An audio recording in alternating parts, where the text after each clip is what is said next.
It suggests, doesn't it, what we've heard from the police, and to be fair, it wasn't very much, but then why would it be? Because they now have their suspect in custody. But it does suggest that it was a very quick arrest. It didn't seem there was much time between the appeal for rather vague appeal for a white male before they arrested him. I mean, the appeal went out this afternoon.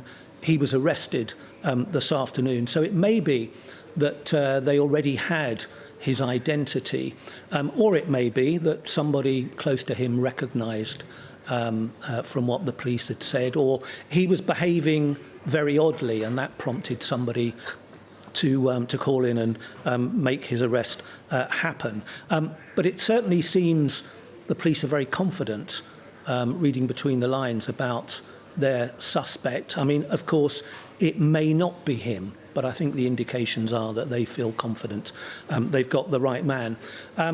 So what about motive? I mean, that's really going to be the driving force of the investigation from here. It may be that this suspect is already talking to them and telling them everything they want to know, but it's early days.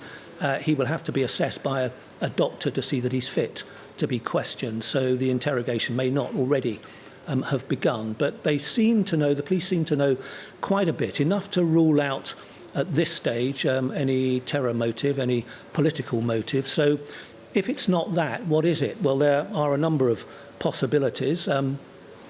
Miss Widdecombe's body was found at about 11:40 yesterday morning, so perhaps it was an overnight burglary. Perhaps she got up and disturbed an intruder and she was attacked. It could have been a distraction burglary during the day, somebody knocking on her door, trying to distract her, to get in past her and steal stuff. The police will obviously be looking through their records to see if there's been any incident of distraction burglary in that part of Devon.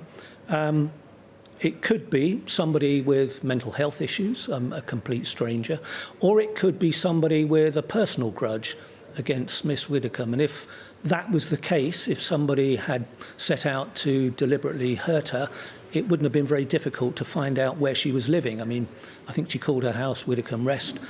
She'd been living there, I think, since her retirement, certainly for the past 15 or 16 years. And she was a very well-known personality, easily recognised. So I don't think it would have been difficult to find where she was living.